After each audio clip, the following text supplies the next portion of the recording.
Let's continue with the chain rule for functions of several variables. So chain.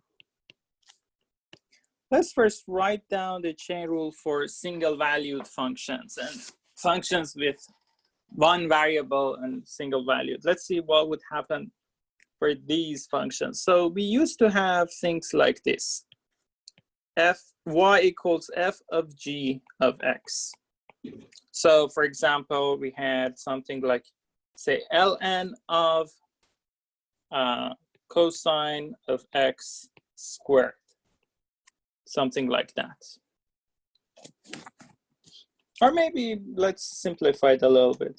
Let's simplify it. Let's say cosine of ln of x. And we wanted to see what is the derivative of this function, which in our more like modern notation, it would be derivative of y with respect to x. Chain rule says the derivative is equal to, well, there's a way to compute the derivative, and the chain rule actually gives that thing to us. The chain rule says it would be equal to f prime at g of x times g prime of x. Okay, so here f is, in our case, f of x is cosine of x. G of x is ln of x, right? F of x is cosine of x. Therefore, f of g, which is f of ln of x, would be cosine of ln of x.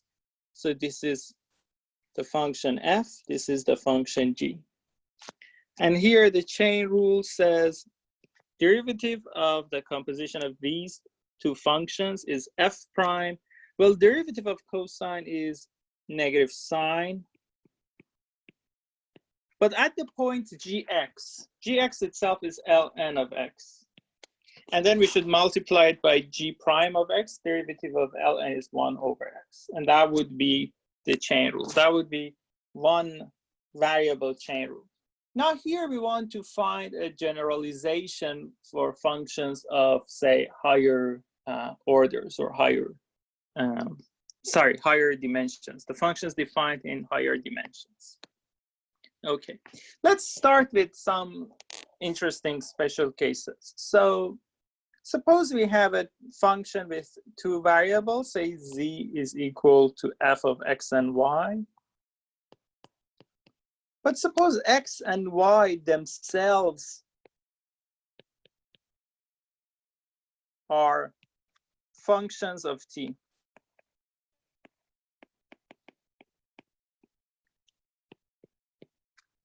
So, for example, suppose f of x and y is equal to, say, x squared y minus y squared, where x and y themselves are functions of t, where x itself is equal to sine of t. This is an example of the book. Y is equal to e to the t, okay? And now we want to compute derivative of z with respect to t, not x or y, but t. How can I find the derivative of z with respect to t? That's the question. There are two ways to do that. One way is just substitute these things inside the function, right? I can say z is equal to, so the goal is to compute the derivative. I would put it here. So the idea is to find the derivative of z with respect to t. There are two ways. The first way is to just say, well, z is equal to x squared, but x itself is sine, so it would be sine of t squared times y. Y itself is e to the t minus e to the t squared. Well, now that I can write z in terms of t, I can compute d of z with respect to d of t, derivative of z with respect to t. And well, I can use product rule for the first one. it would be 2 sine of t cosine of t times e to the t plus sine of t squared derivative of e to the t, which is itself, minus 2 times e to the t derivative of e to the t, which is again itself. So it would be 2 times e to the t squared. Okay, that's one way to compute the derivatives. Now there is another way of doing that, which is called chain rule. What does chain rule say? Chain rule says when you have a function like z equal to f of x and y, where x and y themselves are functions of t, the derivative of z with respect to t is equal to derivative of z, partial derivative of z with respect to x, times derivative of x with respect to t, plus partial derivative of z with respect to y, times derivative of y with respect to t. So here, in my example, z was equal to x squared y minus y squared. X was equal to sine of t. Y is equal to e to the t.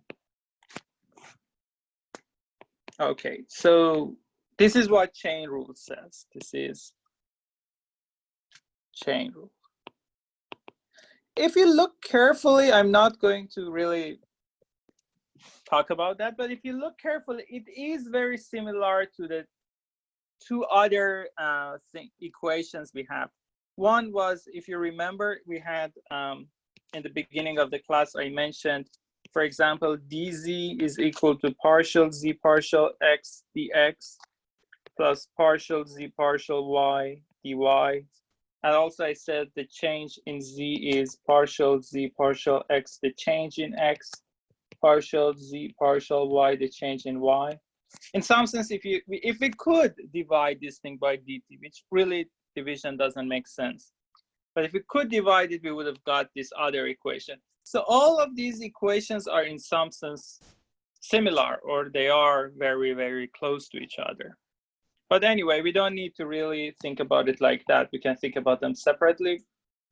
I don't insist that you would really discover how they are related. But anyway, so this is what chain rules say. Chain rule says dz dt is equal to partial derivative of z with respect to x times dx dt plus partial derivative of z with respect to y dy dt. Let's see what does it mean. So dz dt is partial derivative of z with respect to x. Well, here I have z equal x squared y minus y squared. I should derivative of z with respect to x.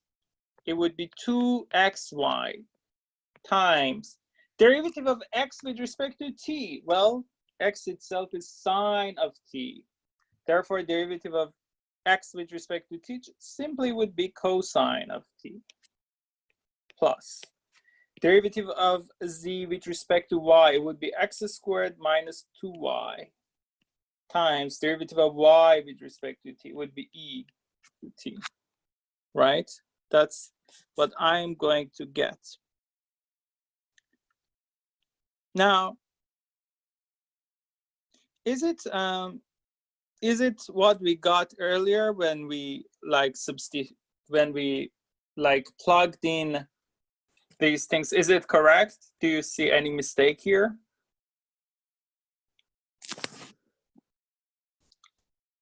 Is it equal to what I got before? They look different, right? They look slightly different. This one and this one. The reason is that I still have things in terms of x and y. I have 2 times x times y, but I can say x itself is sine of t and y itself is e to the t, cosine of t, plus x squared. Well, x itself is sine of t squared minus 2 times y, which is e to the t times e to the t. And if I do the multiplications here, I would get exactly the thing I got here. I got here with plugging in the values for x and y.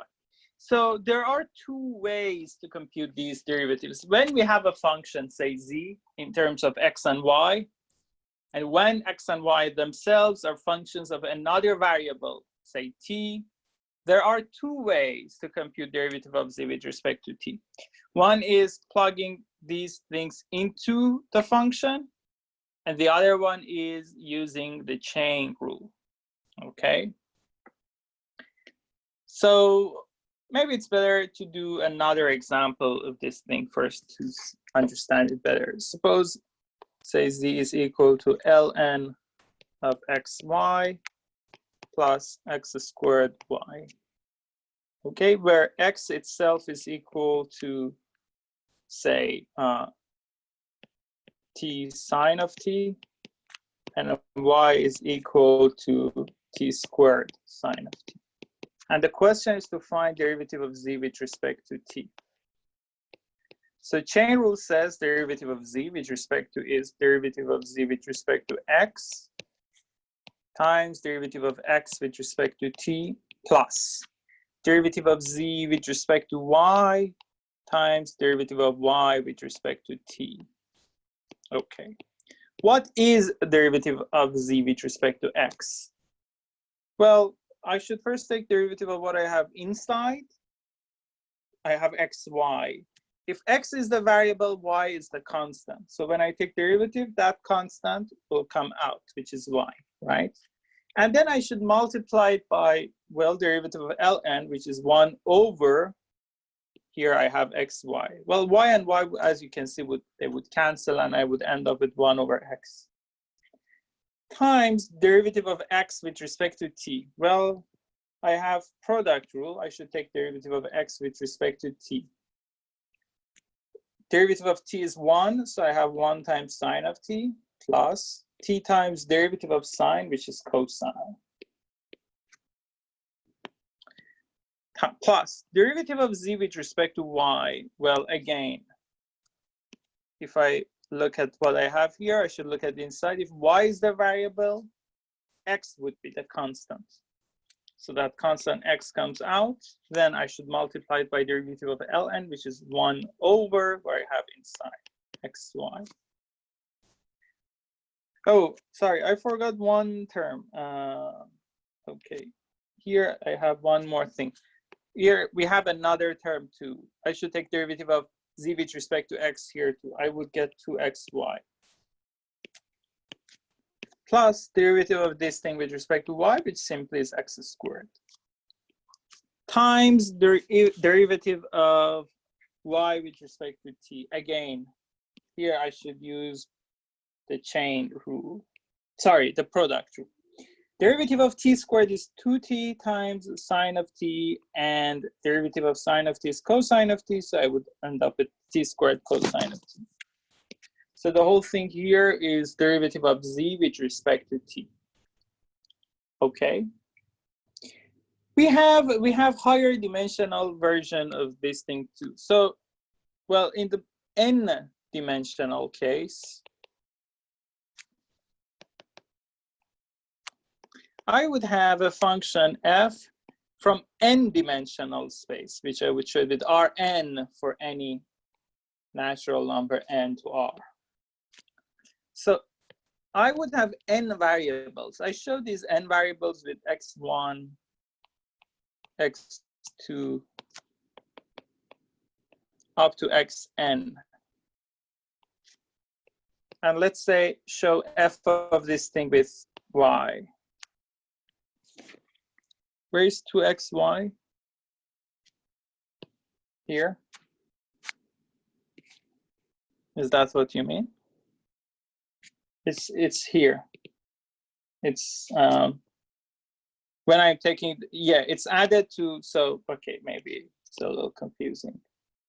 So here I would end up with, when I'm taking derivative, I would end up with 1 over y plus 2xy.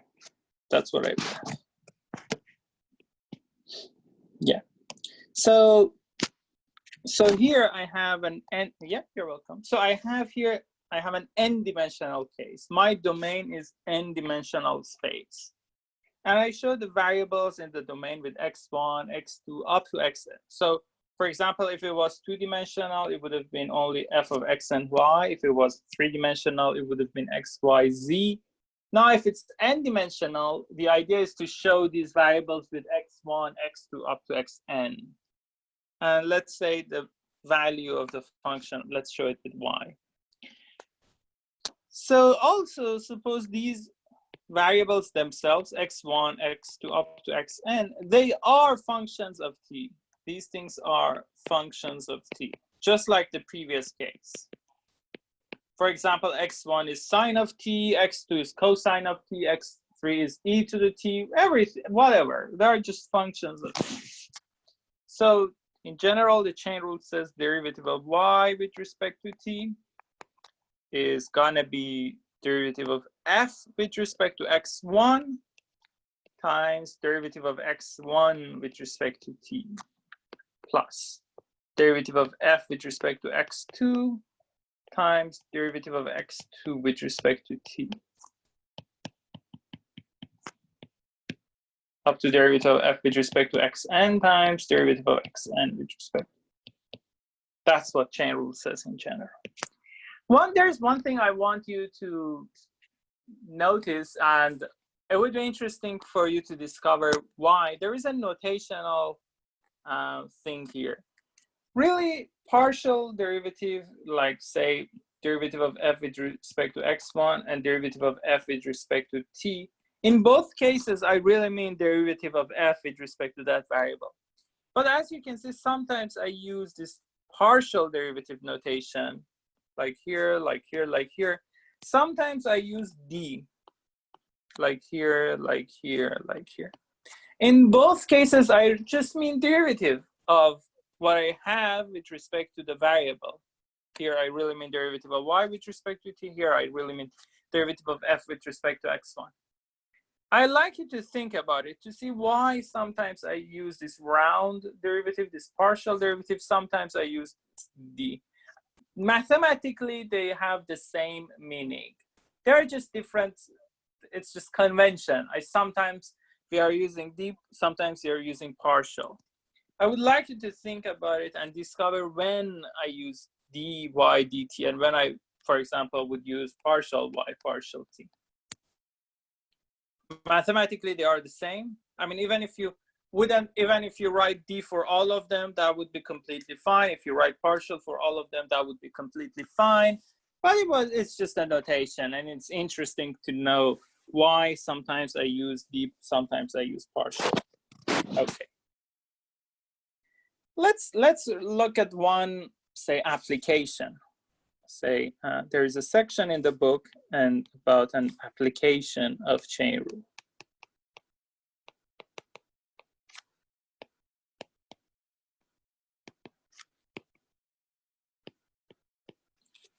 Okay. Suppose we have two elliptical curves. There's one ellipse here. There is another ellipse here. Okay.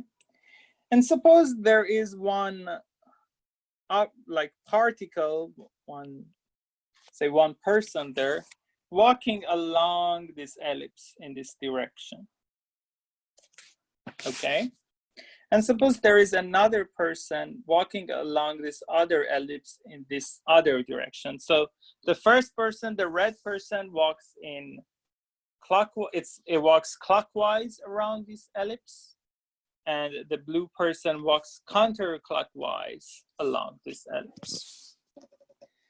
Okay, so and then we have these parametric equations for these two elliptical curves. So, for example, say one of them is x1 equals, say, 2 sine of t, and x2 is equal to 3 cosine of 2t. Suppose the red ellipse is given with this parametric equation.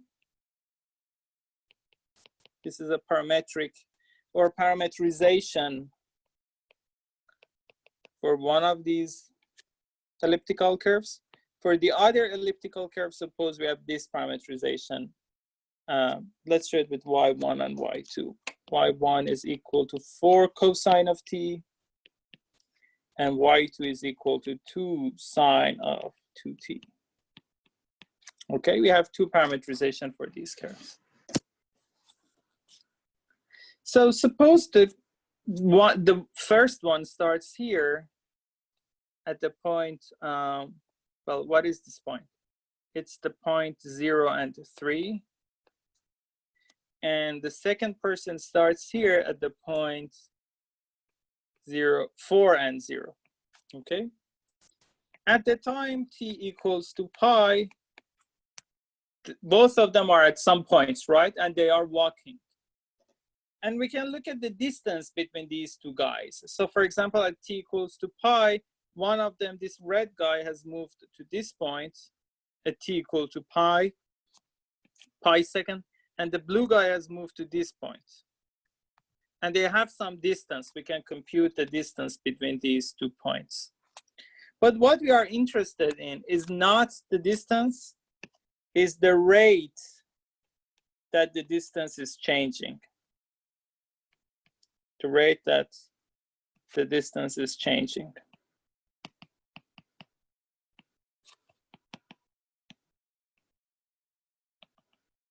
And that's the question. Find the rate, the distance between these two objects or particles going around these two elliptical curves is changing at the time t equals to pi. I want you to think about it for a few minutes and then I would explain it. It's not a hard problem, but it might look a little scary. So I want you to think about it for a few seconds. You can solve this problem just with the use of chain rule.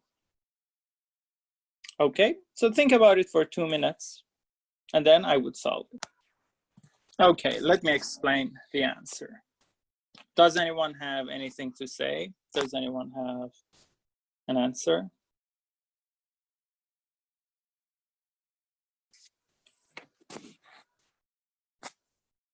Okay, so let me write down the parametric equations again. One of them have the equation 2 sine of t, 3 cosine of 2t. That's one of them. The other, and this one starts at the point 0 and 3.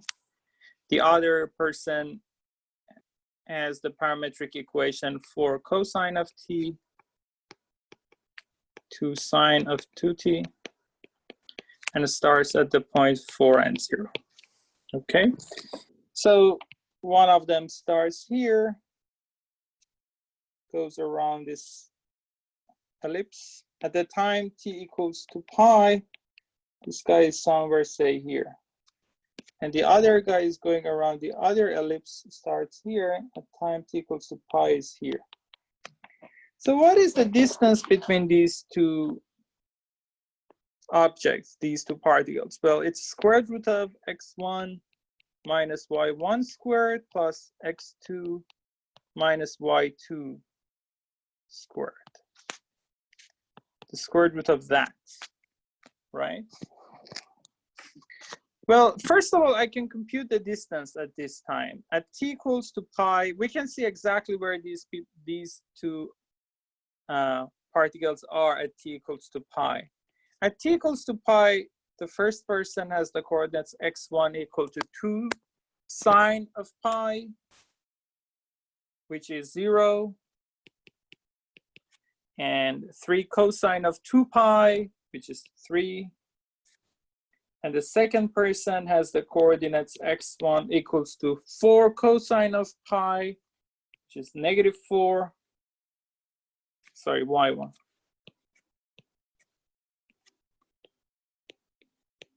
And y2 is equal to 2 sine of 2 pi, which is 0. And we can compute the distance. Distance would be 0 minus 4 squared, which is 16, plus 3 minus 0 squared, which is 9, and the sum is 25, and the square root of 25 is 5. So the distance here between these two particles at t equals to pi is 5. But what we want is not the distance, is how the distance is changing. So it's like if you are one of these particles, if you look at the other particle, you would see the other particle is moving. So the relative velocity or the relative speed of the other particle with respect to one of these particles would be the derivative of, maybe I've used bad notation because we would use d for derivative. Let's use, well, let's use L. We want to see how fast L is changing with respect to time, t. So what is the speed? What is the rate of change of distance? So I should take derivative of L with respect to t. Chain rule tells me it is partial derivative of L with respect to x1. I have some variable x1, I have variable x2, I have variable y1, I have variable y2. I have 4 variables. So chain rule tells me would be derivative of L with respect to x1 times derivative of x1 with respect to t, plus derivative of L with respect to x2 times derivative of x2 with respect to t, plus derivative of L with respect to y1, derivative of y1 with respect to t, plus derivative of L with respect to y2, derivative of y2 with respect to t. Right? So I should compute these quantities and I should plug them in. So for example, what is derivative of L with respect to x1 or y1? I think you can again continue from here. So if you didn't solve it the first time, I would give you 2 more minutes. Now that we have formula ready, we should just take derivative of L with respect to x1. Sorry, this is derivative of, we should compute derivative of L with respect to x1, which we have here, the formula for it. And then derivative of x1 with respect to t using this formula. Right? So think again, think for 2 minutes. I want you to solve it.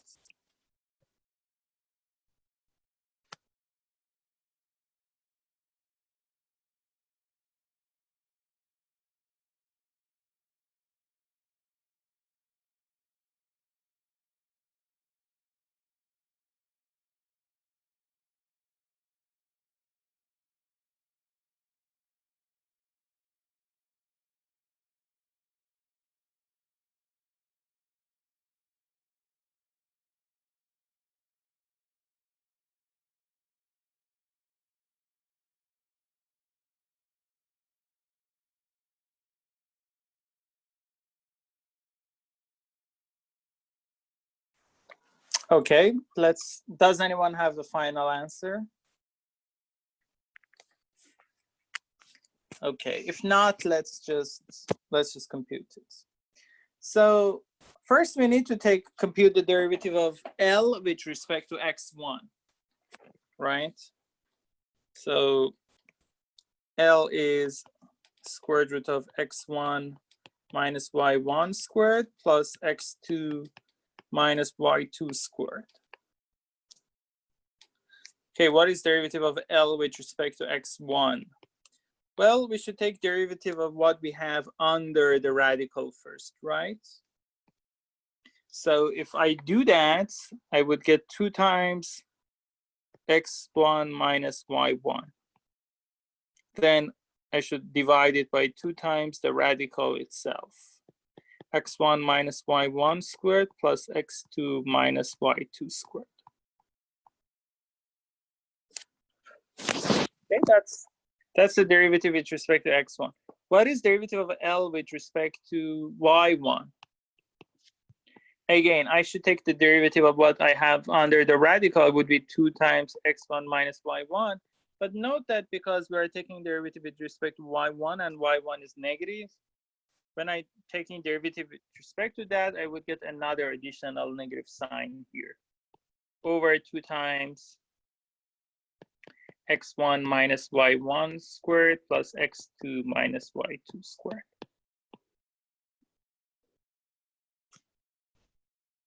Okay.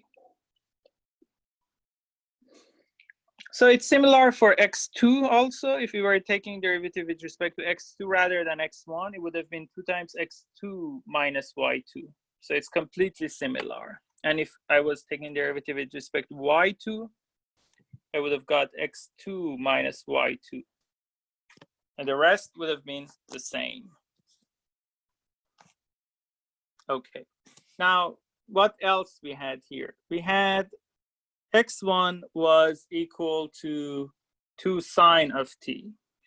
So derivative of x1 with respect to t would be 2 cosine of t.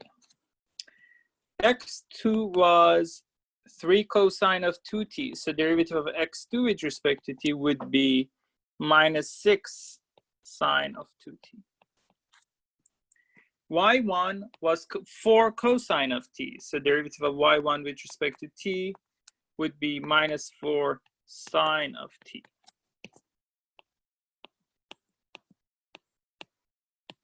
When I'm taking derivative with respect to t, I prefer to show it with d rather than partial. And derivative of y2 with respect to t, well, y2 was equal to 2 sine of 2t. Its derivative would be 4 cosine of 2t. Now, if we plug in all of these, well, we can first compute these things. So t is equal to pi, right? When t is equal to pi, this is going to be minus 2. This is going to be 0. This is going to be 0. This is going to be 4. Okay. And what about partial L, partial x1? Well, yeah. What is it when t is equal to pi? Well, if we go back for a second, when t is equal to pi, x1 is 0, x2 is 3, y1 is minus 4, y2 is 4. So we need this. So I would write it here, x1, x2, y1, y2. They are equal to 0, 3, minus 4, 0. At time t equals to pi. Now we should plug in these things, this information into these things. So it would be 2 times x1 minus y1. So it would be 0 minus minus 4 over 2 squared root of x1 minus y1 squared, which is 16 plus x2 minus y2 squared, which is 9. So for example, this is going to be 4 over 5. Okay, and we should do that for the others. If we do that for the others, we would see partial y1 is equal to, well, it would be minus 4 over 5. And then we should do that for x2, partial L, partial x2.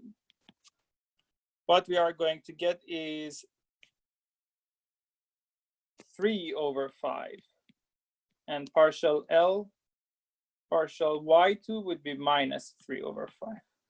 Now, we should plug in just these numbers, minus 2, 0, 0, 4, inside this equation we had. So minus 2, 0, 0, 4, and then 4 over 5. Here we have 4 over 5, 3 over 5, minus 4 over 5, and minus 3 over 5. Then we should just multiply these. We would get minus 8 over 5, minus 12 over 5. We would end up with minus, is it correct? Is everything all right?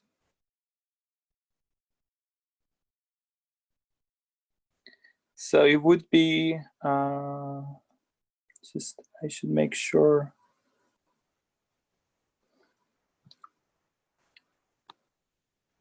that everything here is correct?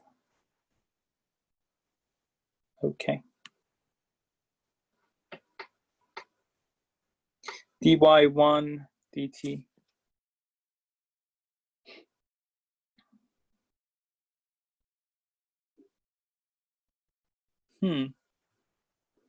Well, I think we have a small mistake. Okay, yes, that's correct. And therefore, the final answer is, the final answer we got here is minus 20/5, which is minus 4. It is correct. It's different from the book because my question is slightly different from the book. I didn't note that. I have changed something in the middle. So, yes, dy dt is there a question in the previous slide here? dy to dt is 4 cosine of 2t.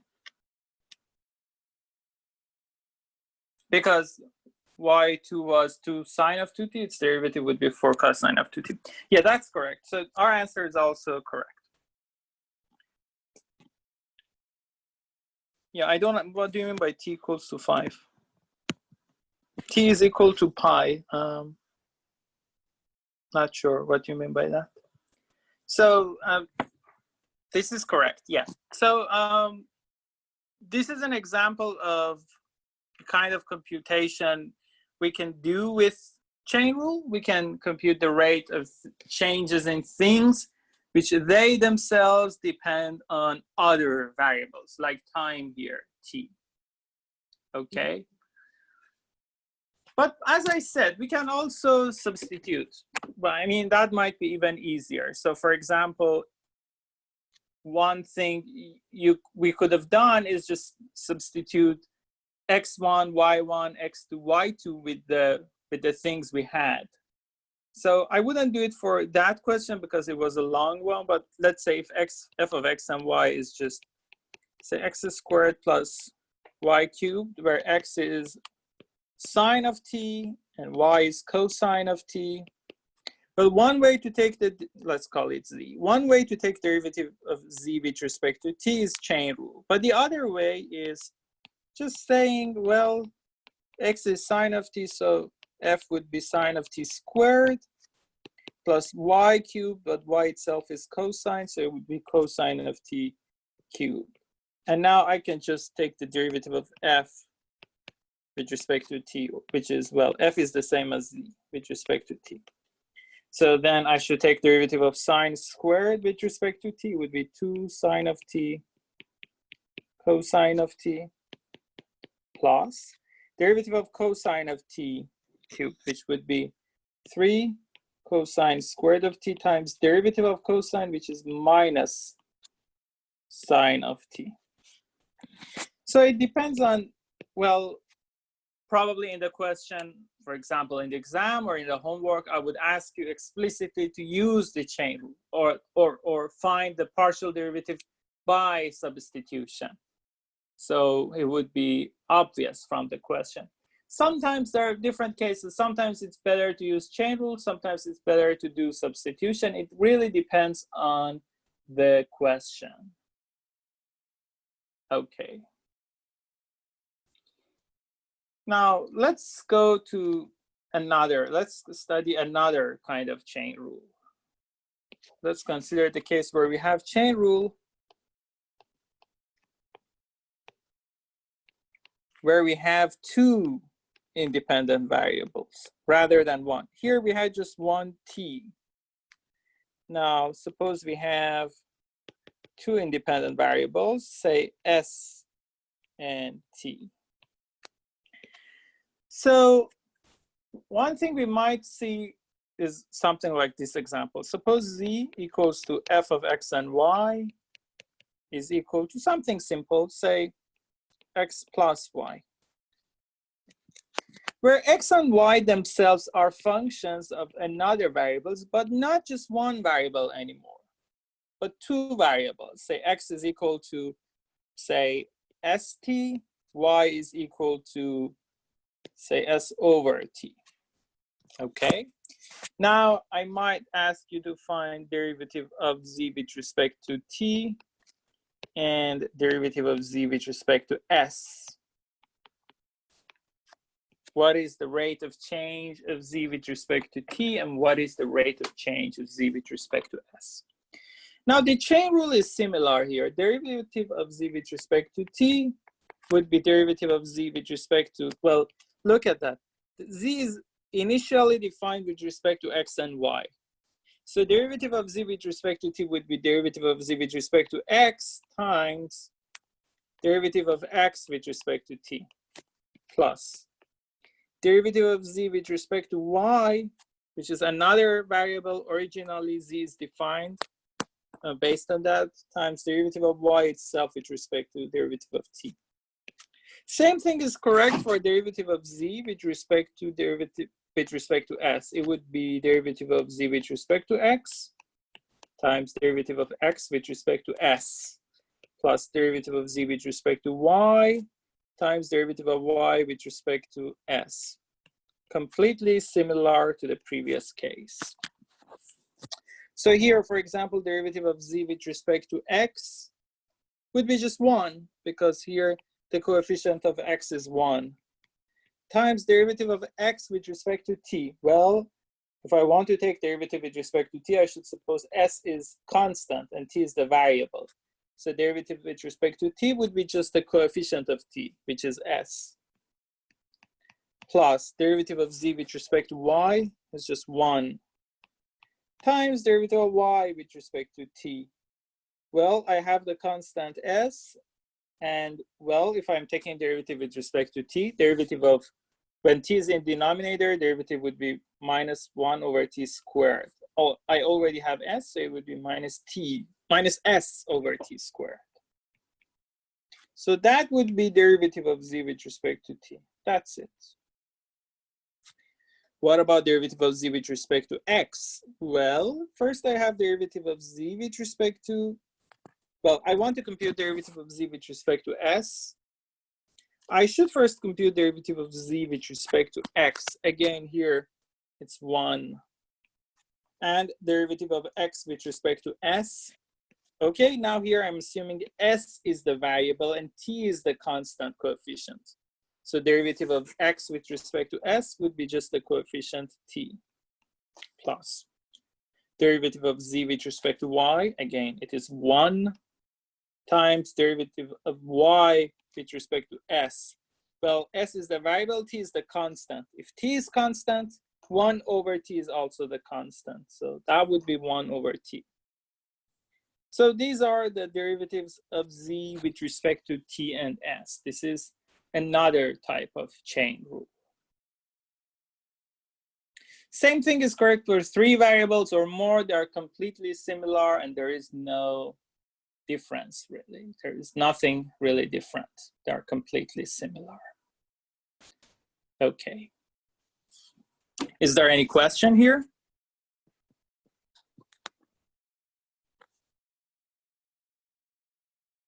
Okay, if not, let's move to the next important subject, so-called implicit function theorem.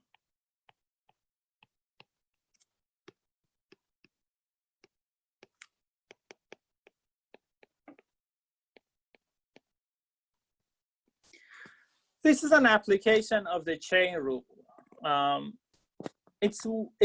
We use chain rule here to determine the derivative of a function, which the function is defined implicitly, as the name implicit function theorem suggests. So rather than say, do you remember, for example, when we had equation of, say, when we have equation of a sphere, say equal to 9, when we wanted it to sketch using the like 3D plots, we used to write down z as a function of x and y. We used to say z is either this or minus that. Okay. Here, there's a difference between these two things, although they are similar, but there's a difference. Here, here we can think about z as an explicit function.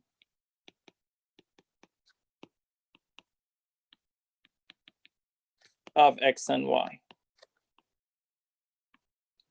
which is explicitly written in terms of x and y. Here on the left-hand side, z is still a function, of x and y. But it's not written in an explicit way. It's actually written in an implicit way. Okay, so they are combined. It's not like here z is not isolated, okay? So for example, suppose we are in this case, suppose we have an equation like this. Suppose y is a function of is a function of x, y is f of x, okay? But suppose I couldn't write it explicitly. Unfortunately, I only have the implicit form. So rather than having y equals something in terms of x, I have some combination of x and y. So I have something like this. For example, y cubed plus y squared minus 5y minus x squared plus 4 equals 0. This is an example of the book again. So I really can't solve this. I mean, there is a way to solve this explicit one and write it explicitly in terms of x, but at least I can't do it, at least not now. We don't have the necessary tool to do that. We can't really isolate y here. We can't do anything, right? I mean, it's not simple to isolate y. How can I isolate y here? So suppose that's the situation. And in this situation, I want to find derivative of y with respect to x. How can I find derivative of y with respect to x when they are written in this implicit way? There is a relation between x and y, but y is not written as a function of x. This is the idea is this. So let's call the whole equation here f of x and y. So I show it with capital F because I'm not thinking about it as a function. It's a new relation between x and y. It's an implicit relation between x and y. Now, the chain rule actually gives us so-called implicit function theorem. The implicit function theorem says the derivative of y with respect to x is equal to minus, but look at this f of x and y, this relation we have. Take its derivative with respect to x, divide it by, look at again this relation we have between x and y, and take its derivative with respect to y.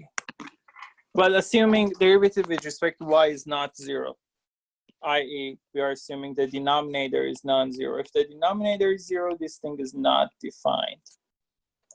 Okay, so let's look at that here. It should be minus.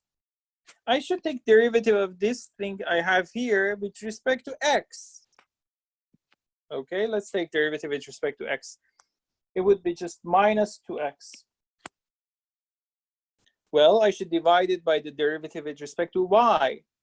Well, y cubed, the derivative is 3y squared. Derivative of y squared is 2y. Derivative of minus 5y is minus 5. So it's simply 2x over 3y squared plus 2y minus 5. So we have this derivative. As you can see, it's still implicit. Still, it has x, y in it. I mean, we are taking derivative of y with respect to x, and it's something combination of x and y. Anyway, that's the implicit function theorem.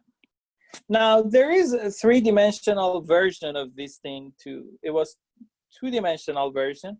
Three-dimensional version is when we have x, y, and z. So suppose we have another good example of the book. Suppose we have a relation between x, y, and z. Say 3x squared z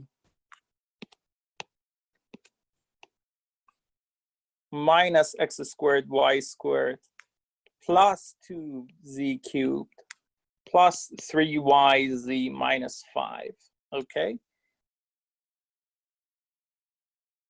How does it help to write it this way? I would mention that we would see the applications, okay? Let's first now apply the theorem to get the derivative, and then after that we would see how it would help us to understand something. So, I mean, I can say it even now. So suppose we have this relation between x, y, and z. Suppose I want to compute derivative of z with respect to x. What is this thing when, say, x, y, and z are equal to, say, 0, 1. Well, maybe I would choose z to be 1. I think y is also 1. That would work. Yeah. So find the derivative of z with respect to x. Well, let's do both of them. Find the derivative of z with respect to x and find the derivative of z, partial derivative of z with respect to y. At this point, x, y is equal to 0, 1, 1. Okay. What does implicit function theorem say in this three-dimensional case? Where? Well, okay. Implicit function theorem tells us the derivative of z with respect to x is minus. Well, look at this thing we have, f of x, y, and z. Implicit function theorem tells us we should take derivative of x with respect to this thing. And then we should divide it by, we should take derivative of z with respect to this thing. Note that the place of x and y change. Here we have x down there, here we have x up here. Here we have z up here, here we would have z down there. Also, the derivative of z with respect to y is similarly derivative of y of f, x, y, and z over derivative with respect to z of x, y, and z. Okay, this would be minus f of, well, let's take derivative with respect to x. What would it be?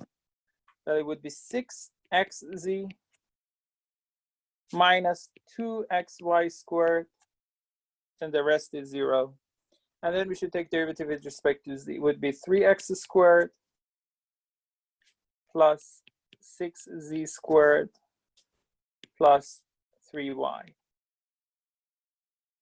Okay, what is derivative at this point, 0, 1, 1? Well, it would be 0 over, well, whatever. 6 plus 3, which is 0. So the derivative of z with respect to x is 0. So without writing z in terms of x, we could compute the derivative of z with respect to x. So if we change x, the linear change or the rate of change of z with respect to x at this point is 0. So we could compute that without writing z in terms of x.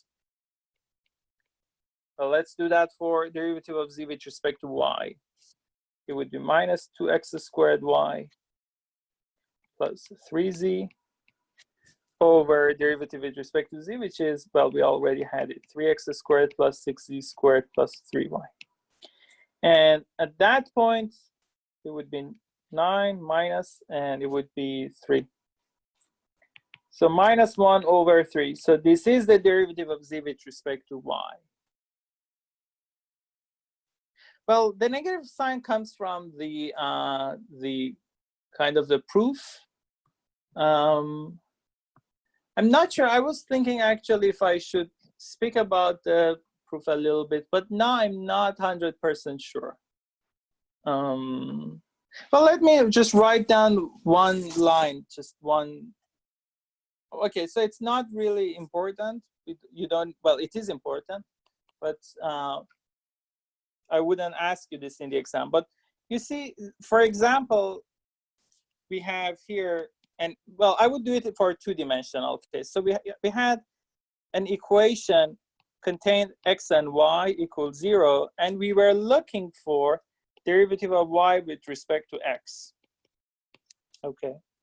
Now let's define this thing to be z. Let's call f of x and y to be z. Okay.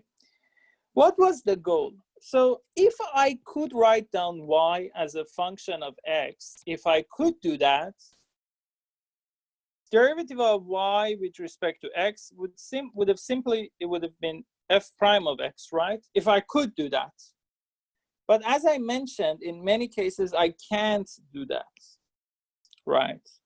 But suppose I can. Suppose I can. Write down y equals f of x. So f of x and y is equal to 0, but instead of y, I can write f of x. So this is equal to 0, okay? Now, using, well, chain rule, I can take derivative of z with respect to x. It would be derivative of f with respect to, well, what is it going to be? It would be partial derivative of f with respect to x times derivative of x with respect to x plus partial derivative of f with respect to y, derivative of y with respect to x. Okay, maybe I can leave it as f of x and y. Therefore, derivative of z with respect to x would be partial derivative of f with respect to x times dx over dx, that's just 1, plus partial derivative of y of f times dy dx. Okay, but what is derivative of z with respect to x? Can anyone tell me what is derivative of z with respect to x?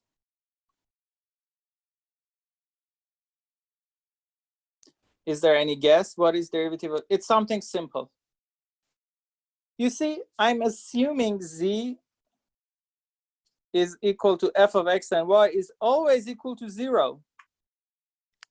We are looking at, so if, for example, if we go to one of these previous examples we had, look at here, for example, or maybe even easier case, look at here. Z is equal to this thing. Z is supposed to always be equal to 0, right? Z is equal to this equation between x and y is supposed to be equal to 0. If z is always equal to 0, what is derivative of z with respect to anything? Well, derivative of z with respect to anything would be 0. So this thing is 0. So 0 is equal to partial derivative of x with respect to x plus partial derivative of f with respect to y times derivative of y with respect to x. I was looking for derivative of y with respect to x. I can take derivative of f with respect to dx to the other side and divide it by derivative of f with respect to y. This is, for example, the equation we had. This is kind of the proof, well, for 2D case. For 3D or general case, it's pretty similar. But you don't need to know the proof. It's just simple computation. Okay, does that answer your question? You asked why there's a negative sign. Well, negative sign comes here when I take this partial derivative of f with respect to x to the other side. Okay. Okay, and that's it. There we have it. Section 13.5, which was about chain rule, we are done with that. We finished the chain rule here. Okay. So the next section is about so-called directional derivative.